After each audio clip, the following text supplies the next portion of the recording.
It didn't take long, JP. The Black Monday that we usually get, well, it was a Black Sunday in Atlanta. Pushing the pile here, Mike Renner, JP Acosta. Welcome into the show here. A very special edition. We're going to be doing a few of these over the next few days. But the Atlanta Falcons, like I said, could not wait. They make Terry Fontenot their GM. He's gone. Head coach Raheem Morris, he's gone as well. It is a house cleaning for the Falcons. I'm honestly kind of surprised that they didn't wait until Monday.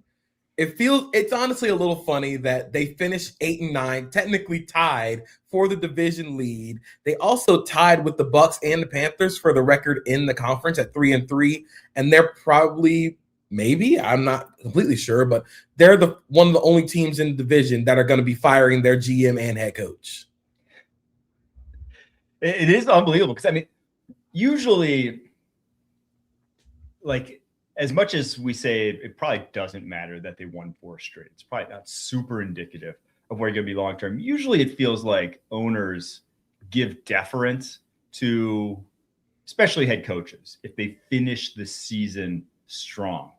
It's hard to say that anyone finished too much stronger than the Falcons did. I mean, 4 straight wins. You only had the Texans, the Jags, the Vikings, and the Seahawks have longer winning streaks heading into the playoffs. It obviously saved them from the embarrassment of trading away like a top 5 pick. At one point, they were going to trade it away, and they did it without Michael Penix. Michael Penix got hurt, and he did it with Kirk Cousins. So I thought Raheem Morris, at minimum, was safe. I did think Terry Fontenot was probably gone. His tenure as the GM there was no winning seasons in 6 years as their GM. That's always going to be a tough pill to swallow. But Raheem Morris went 8-9 both of his seasons. And I thought you saw growth specifically on the defensive side of the ball from last year to this year. And to me, when that's your side of the ball and your side of the ball is getting better, it's really hard to ask for too much more, in my opinion. So very surprised, but at least this way they avoid the odd prove it deal, prove it 1 year, prove it with the new GM. It's just full clean slate, full top-down restructuring, and it's not even just head coach and GM. They may be in the market for a new CEO, I'm hearing, as well as Rich McKay may be on the hot seat also there in Atlanta, as the reports. I understand the defensive improvement and winning your last 4 games should help you get at least some sort of grace going into next season. But Raheem Morris was not very good at the game management aspect of being a head coach. I thought there were times where it looked like he had too much on his plate when it came to that. That's part of why I thought he brought in Jeff Ulbrich to be the defensive coordinator, so we could focus only on the game management aspects, and that just hasn't improved. And then on top of that, you can't have an offense with first-round pick, all-pro caliber running back in Bijan Robinson, first-round pick, Pro Bowl, borderline all-pro caliber receiver in Drake London, first-round pick, tight end Kyle Pitts just had 5 receiving touchdowns this season, and still not be good on offense. I think that's the biggest thing. They keep pouring into the offense to make it good, and it hasn't been good. And then on top of that, you get everything that happened with the quarterback situation. You pay Kirk Cousins a lot of money. You go out and draft Michael Penix that same year, and now you're still sort of stuck in limbo and not knowing whether Michael Penix Jr. is the guy or not, just due to all the injuries that happened this season. And even when he did play, there were some really, really bad stretches of inconsistency, inaccuracy. Like, this team, I think I saw somewhere that this team would have won the division and would be in the playoffs if they didn't lose to the Jets.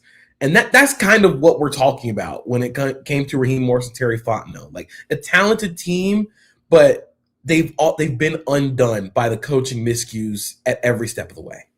Yeah, with Fontenot, I mean, there are some obvious things to point to outside of even just the record, the fact that he has not turned it around. The Kirk Cousins deal 1 is almost like an unforgivable sort of whiff to give that much money to a guy who you're benching by the end of his very first season, and such that you can't move on from it even the next year. There's so much dead cap. They obviously would have liked to have gotten that off the books this year, but it just was not feasible. So it literally is hampering your franchise for 3 years post that move. And obviously when you're the owner, you're the one writing those checks for a move like that. It doubly hurts you. And then the Kyle Pitts pick in retrospect, just going back to that 2021 NFL draft and seeing the number 4 overall pick, every single pick after that be a borderline Hall of Famer. Jamar Chase, Penei Sewell, Patrick Surtain, Micah Parsons, Rashawn Slater. It's like, you go Kyle Pitts over that.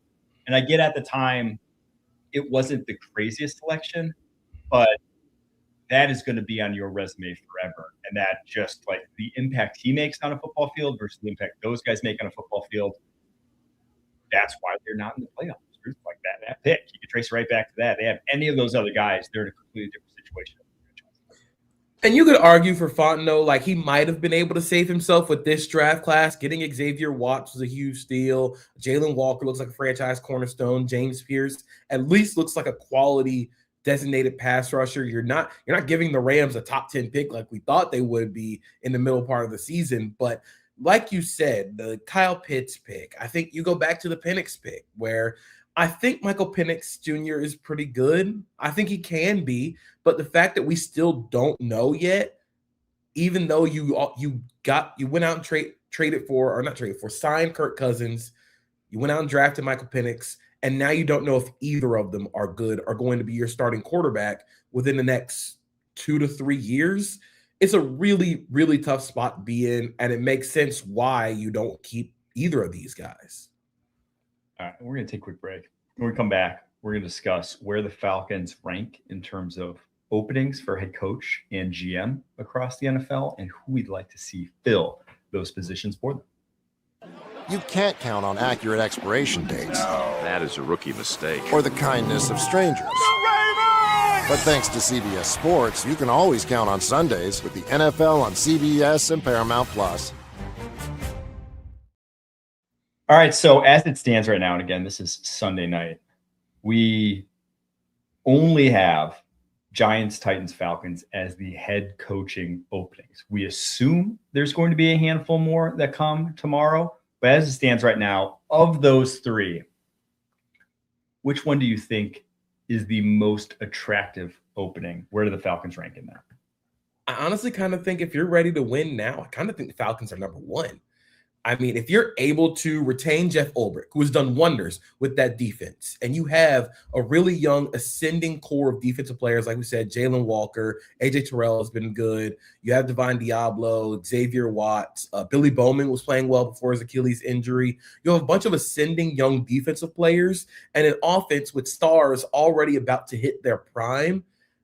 If you can just get a coordinator that works with Michael Penix Jr. in there, you can get this thing back up and running really quickly because this team is talented. That's been the biggest thing about the Falcons. They are a very talented team, but they've been undone by coaching. It sort of feels kind of similar to the Jaguars last year, where you bring in a new coach. You could go worse. You could go and win 13 games and make the playoffs because the coaching matters that much. If you're able to keep Ulbrich, I think that matters a lot. Being in the NFC South compared to with the Titans being in the AFC South and compared to the Giants being in the NFC East, it's a lot easier to go and win a lot of games and win the division. Like we just saw the Panthers win the division this year while actually being 8-9 and needing the Falcons to win to put them into the playoffs. I think if a good head coach comes in here, you can turn this thing around real quick.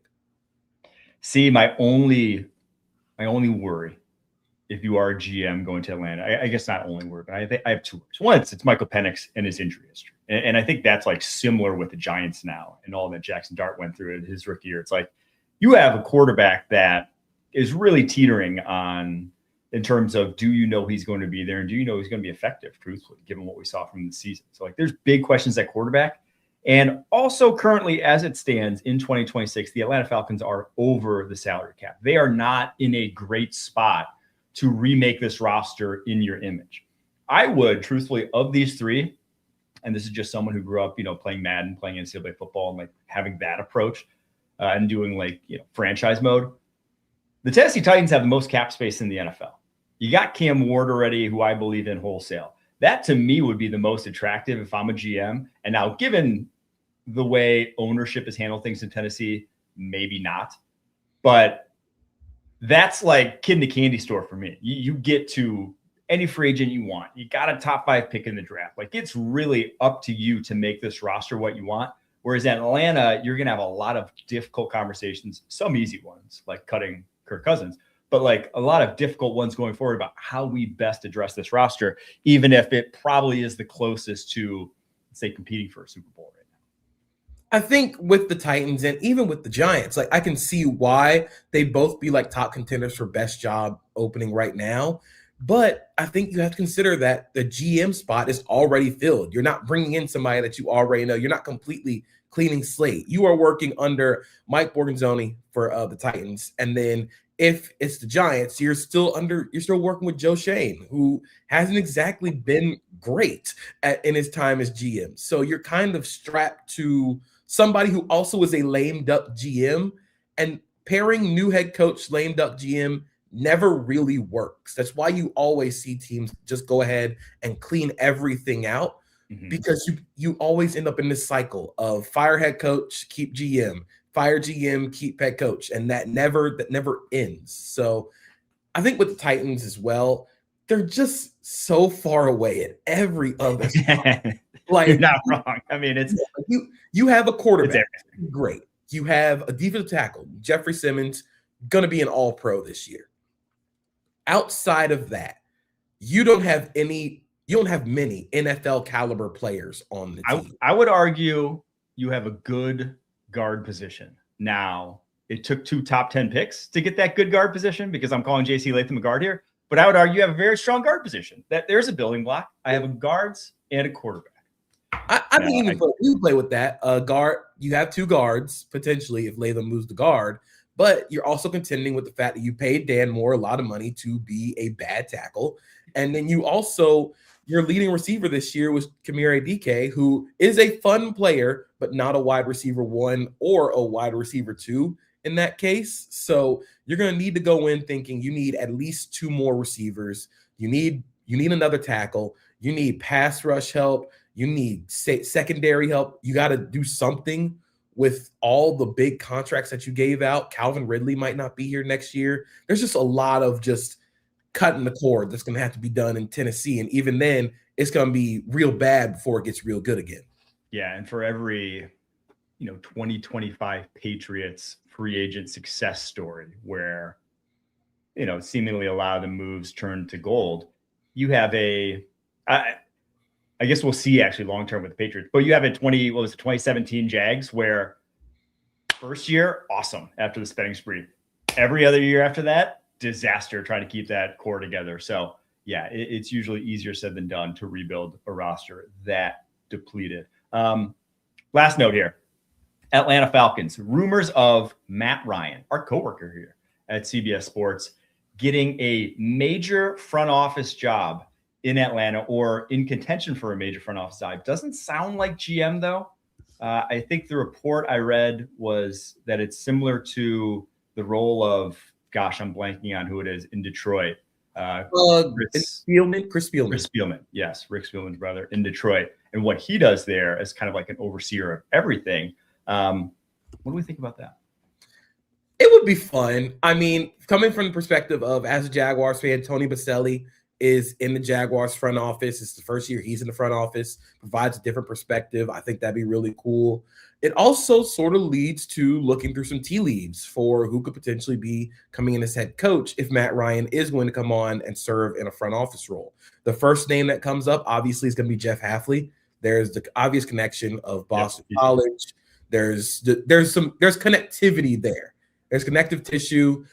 I also think they should consider I do think they might consider an offensive coach. Maybe Kevin Stefanski could be really interesting, especially if he ends up mutually parting ways with Cleveland. I think Stefanski would be a really good role in Atlanta, where things are just a little bit better run, and you can come in with a GM that's not going to like completely tank your roster with one bad trade. So I think Stefanski works there. But it's going to be really interesting if they hire Matt Ryan, how much of a role he's going to have. Is this going to be a temporary thing, or is this going to be like he is legitimately in that front office? All right. You got to pick one. best head coaching candidate to fill the role for the Atlanta Falcons? Who is it? Ooh. I'm going to go Kevin Stefanski. I think the way that he runs that offense, it's sort of similar to Zach Robinson with all the 12 personnel, with all of the run action, the outside zone stuff they do, and the play action off of it. I think Kevin Stefanski can still design and still call an offense. And we've seen when everything is working right, when there is a quarterback that is at least playable in that offense, he can take a team to the playoffs. And then you wonder, like, maybe you can keep Jeff Ulbrich around with Stefanski. I think there's a good way for them to get it back up and going again. I'm intrigued. Can't wait to see what other openings are there. We're going to be rolling through every single one when they come out tomorrow, and we'll be previewing the wild card round later tonight once Sunday Night Football goes final and we got all the matchups. Until then, keep pushing.